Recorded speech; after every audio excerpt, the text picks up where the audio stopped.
Hey guys, we're going to try something different today. Normally I make a video after the game is already complete. Today we're going to try a period-by-period reaction and we're just going to see how it goes. So let's go! Dude, you gotta... Oh, right, sorry.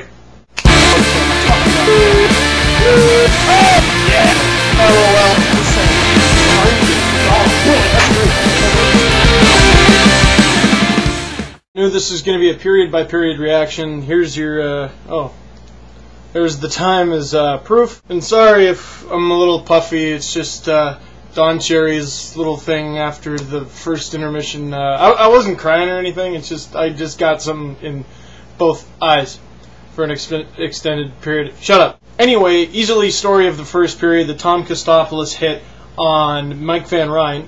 And come on guys, that was dirty. Even Habs fans, I'm sure you can agree with that. Even the people I was watching the game with, immediately I was like, that's 5 in a game, no questions asked. I still don't know the status of Mike Van Ryn, but I think his nose is broken. I mean, there was a lot of blood, and you see where he got his face smashed in. And it's just, you cannot be doing that. To a much lesser extent, of course, Sergei Gostitsyn's trip on Luke Schenn wasn't the dirtiest play in the world, but could have really hurt him. And before you go jumping down my throat about, oh, that was a clean play, just watch the play again.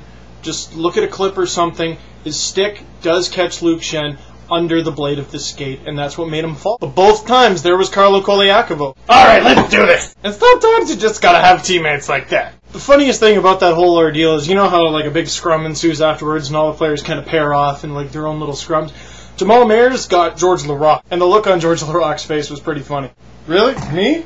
Do you know who I am? And lastly, for the first period, good on Ian White. This just proves how valuable he is to the team.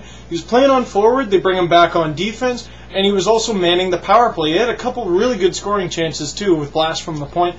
I like this guy in the lineup, I gotta say, he's really impressed me so far. So let's keep the experiment going. Here's the time. Let's get back to the game. We're now in the second intermission. Here's your proof. That's the time.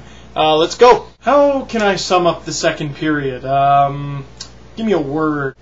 Wow!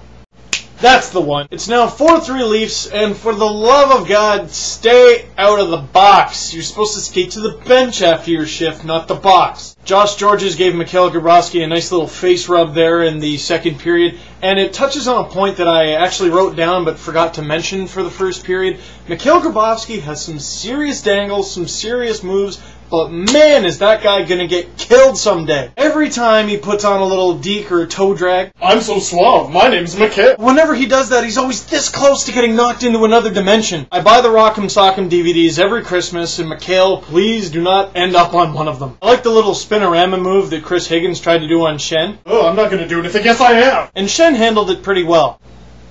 Press the button, please. That was easy. There's a very fine line between looking skilled and looking stupid. Leafs, stop taking goalie interference penalties, and guys from both teams, stop playing up the penalties. Yeah, okay, a couple of the hits on Carey Price were just blatant runs, but one of them was like, eh, and his reaction was, whoa! Goalbovski gets a face wash. Ah, his glove was covered in mace! Poke myself with the poppy. I'm gonna go watch the game before I hurt myself, but anyway, here's the time. I'll see you guys after the game. Go Leafs, go! And the game is over. The Leafs beat the Habs 6-3. And what an appropriate game to have on the Hall of Fame night. I mean, the game action, the excitement, this was very similar to the old Leafs-Habs rivalry, except, of course, the Leafs won. The atmosphere in the ACC, for a change, was just electric. Kabina after that goal, giving a little woo to the fans. That was nice. Ponikarovsky and Antropov like each other so much that after Pony scored that goal, they were just right into each other.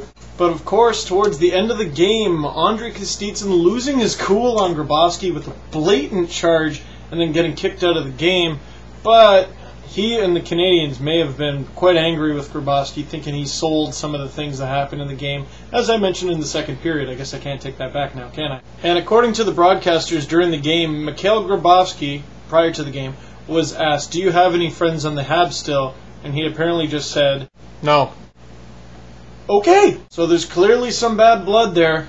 Habs fans, I know a lot of you watch these videos.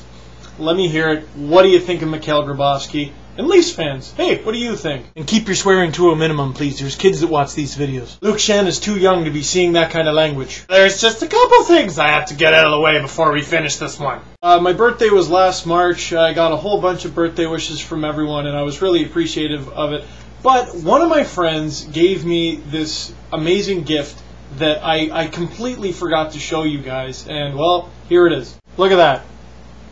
That is amazing. And that's a running joke. A couple of years ago, I posted this giant list of things I wanted for my birthday just to be a jerk.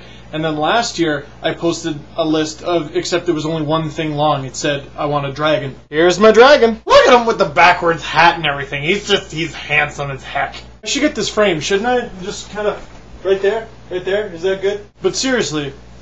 And lastly, I received a comment on my last video asking what this funny pin was, and you know, don't jump all over the person who asked it. It's understandable if they don't know. I guess it's just purely a Canadian thing. I'm sure some Americans know what this is, but let me explain. This is a poppy. We wear it about 2 weeks before Remembrance Day, typically. In Canada, that's November 11th. I think it's Veterans Day in the States, correct me if I'm wrong. Either that or Memorial Day. I think it's Veterans Day. And it's just to commemorate our war veterans, those that are alive and unfortunately those that are not. And it's just a symbol that we will never forget them.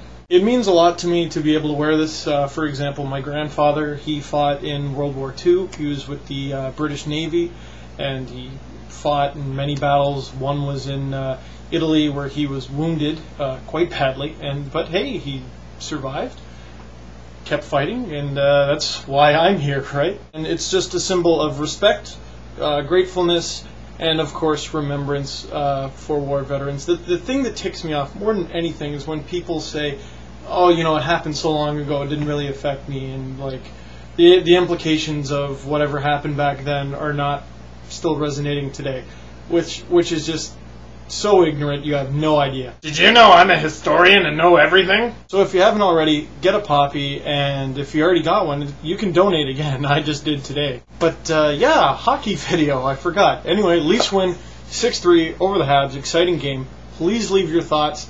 Sign up for Leaf Space. Add me as a friend, and for heaven's sakes, get one of these. Take care. That was just so touching!